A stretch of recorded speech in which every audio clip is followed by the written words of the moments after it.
Military dictatorship is born from the power of the gun.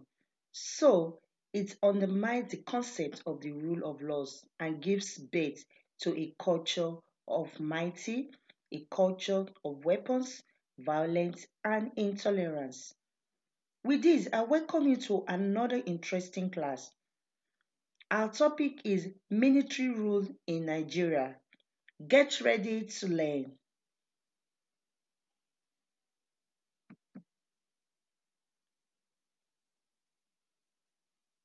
You ask me, is Nigeria under a military rule?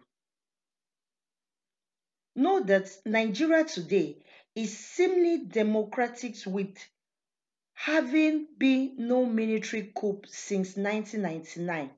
However, the decades under military rule have had a resounding impact on the nation with all today's 36 states created by the military.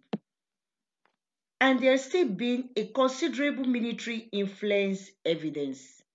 But presently, Nigeria is not under military rule. Then, what is the meaning of military rule?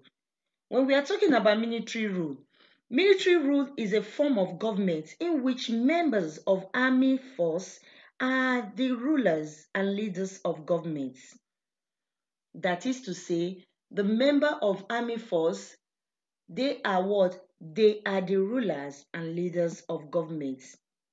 It is also known as dictatorship or autocratic government because the military members rule by force. What did I say? I said it is also known as what? Dictatorial or autocratic government because the members or the military member, they rule by force. They are not guided by the law and the constitution of the country, but by the military decrees and edicts. The military government may also be referred to as khakitocracy because the military rulers wear khaki uniform.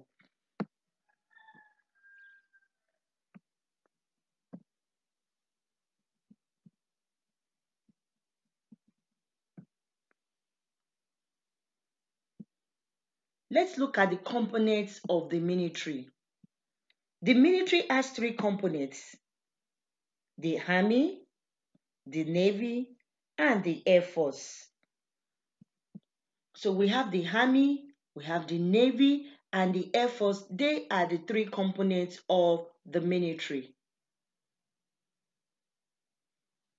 What is it called when the military takes over? You want to know what do they call it that the military suddenly come into the power? They used to it. Now I want you to know two things. When the military takes over the government, they use either through two things. Now the first one is what we call imposition of martial law. They will impose the martial law on that particular government that they want to overthrow, or they use what we call coup d'etat. Now, what do we mean by martial law? Martial law is a direct military control of normal civilian function by a government, normally in or as an emergency. So they can use the martial law to take over government, just like our civilian function. So they can use it as in case of an emergency. Now, what we mean by a military coup, I said two things. They use imposition of martial law and the coup d'etat. Now, what do we mean by a military coup? A military coup is the violent or non-violent overthrowing of an existing political regime by a small group of the military. So that is, if they want to take over the government, that's what we call coup. And that coup could either be violent or non violent. Now, a coup d'etat can be bloody or bloodiness. So you can imagine. So that means the one that is violent can be bloody. The one that is not violent can be what? Bloodiness. Now, when it is bloody, that is when they are using through the coup d'etat to take over the government. When it's bloody, if lives are lost during the process, that is what we mean by bloody. That is, people were killed during coup d'etat, that is taking over government by force. So people can be killed. So with time means as well, bloody coup d'etat. Now, if it is bloodiness, it means that no life is lost during the process. So you can see the two things now. So if peradventure they took over by force and there is no lives was is lost during the process, then we call it bloodiness. So take note that the military, when they takes over, they can take over through what? Imposition of martial law or the coup d'etat. And then the coup d'etat could either be violent, not violent, that is, it can be bloody or bloodiness. Characteristics of military rule. Military rule has the following characteristics, so I will try to explain it one by one and as easy as I can. Now, just listen. First characteristic of a military rule is that the existing constitution and law are suspended. That is, when they come into power, that law and constitution at that time is what? Put to an hold. They suspend it. Now, number two, the governor, what do? They governor by force. That is, the person that has I would like the person who commands has the power, and the people are made to do what the leader wants by force or intimidation. So nothing that anybody else wants is considered. That is point number two. Number three, the control is centralized. That is being controlled by a certain small group of people. That is the decision making or planning, every policies that they want to do is made by a very small group of people. Number four, the control is organized according to what? Hierarchy. Exactly like in the military is structured according to ranks. So when they come into power, every control they use hierarchy, like from the beginning. If second one, they use hierarchy, that is the leader is based on your rank that you are in. Number five, the military leader is autocratic and dictator. Ordinary citizens have no say in any decision. That is another characteristics of them. Once a military leader take over, they are what they say is final. So nobody has any say to it. But no opposition is allowed, and any opposition is stopped by violence.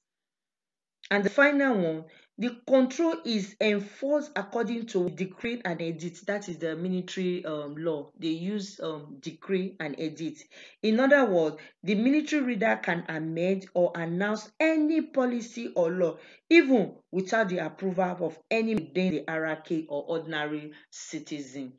So all these are the characteristics of military rule.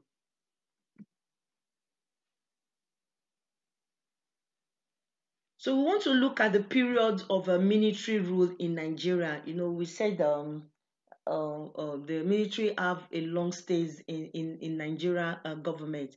So the military in Nigeria first took over the government on January 15, 1966, when the government of the Federal Republic was overthrown in the coup d'etat. So you can imagine. So the first military rule was from which year?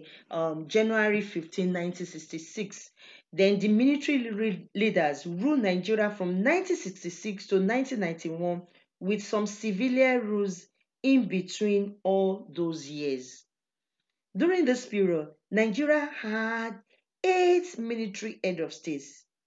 The periods of military rule and the military head of state in Nigeria, we are going to find them out now. Now, the first phrase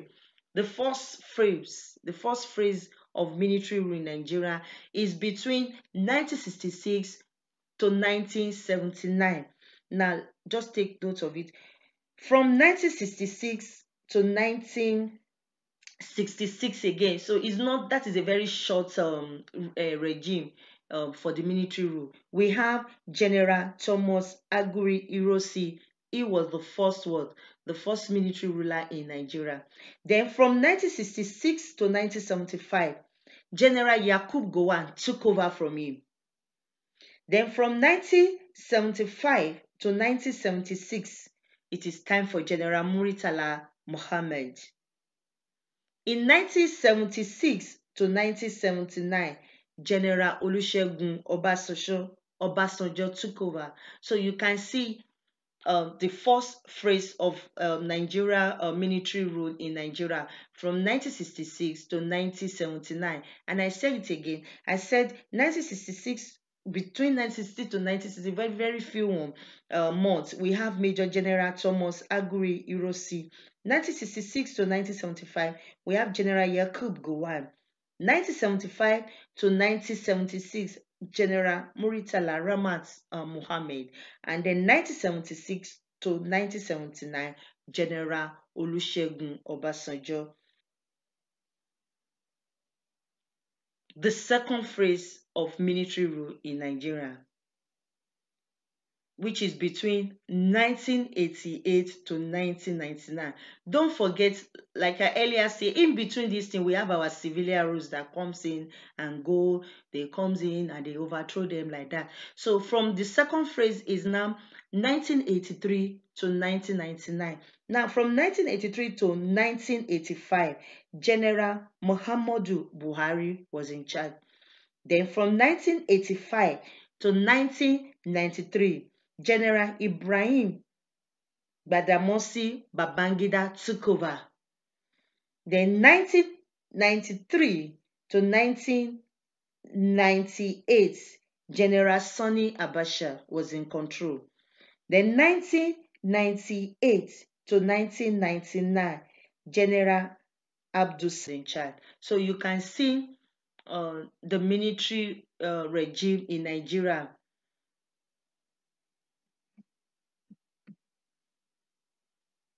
So the next question you will ask, how did these military people come into power? How did they do it? How did they come into power?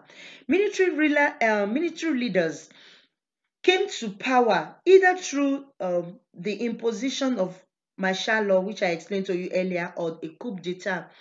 There have been a large numbers of military coups in Nigeria since the country's independence from the British Empire in 1960. So you can imagine that is from our independence. We have a lot of military rule that came in. For example, January 1, 1966, July 1966, 1975, 1976, and 1983.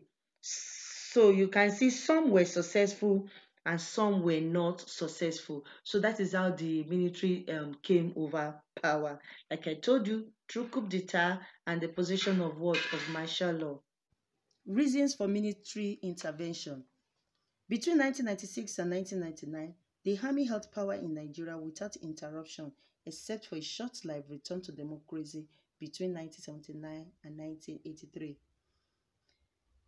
There were several reasons for the military takeovers of the Nigeria government, and these reasons include political crisis, electoral malpractice and violence, corruption among the politicians, mismanagement of the economy, victimization of political opponents by the ruling parties, ethnic and religious conflicts, poor political administration, the political ambitions of the officer of the Nigerian Army, regional hostility, human rights abuses, the politicity of the military, and finally, favoritism and nepotism. Wow, we have come to the end of the lesson. Hope you learned a lot. Know that military rule is a form of government in which members of the armed forces are the rulers and leaders of governments. According to General Yakub Gowon, he says, the trouble with the military rule is that every general is full or soon of ambitious. The Navy takes over today and the armies tomorrow. Till our next class, keep learning. Bye.